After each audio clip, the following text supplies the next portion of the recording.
দুর্গা পুজো।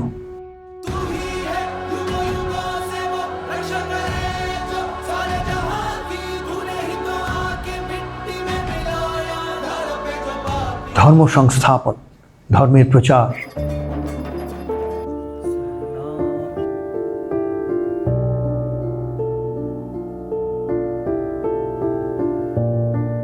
এই সব প্রকৃতভাবে সফল হলো আইআইটি খড়গপুর রিসার্চ পার্কে কর্মযোগ আশ্রমের দ্বারা আয়োজিত যে দুর্গাপুজো মহোৎসব 2025 সালে আমরা দেখতে পেলাম। তার মধ্যে এত কিছু অভিনব জিনিস দেখা গেল। কর্মযোগ আশ্রমের কারিগরদের দ্বারা তৈরি করা কোনো ডেকোরেটর নয়, তারা কাঠ খোদাই করে, গাছ পুষিয়ে, মাছ ছেড়ে, পাখি ছেড়ে, নদী, ঝর্ণা, কত কিছু তৈরি করে যে অপূর্ব এক পরিবেশ তৈরি করেছিল। তার মধ্যে দর্শনার্থী, ভক্ত সবার জন্য আলাদা আলাদা জায়গা। কত দর্শনার্থী, লক্ষাধিক দর্শনার্থী এলেন, ভক্তরা এসে সমাগম করলেন।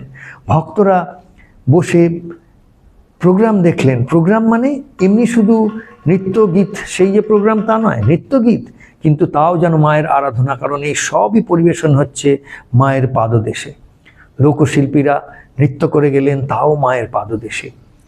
আর মায়ের অপরূপ মূর্তি, এই যে প্রতিমা কালো, সেই দেখে মানুষ অভিভূত।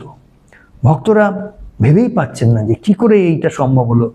আর তার মধ্যে মায়ের হাতে অস্ত্র নেই, অস্ত্র নিচে রাখা।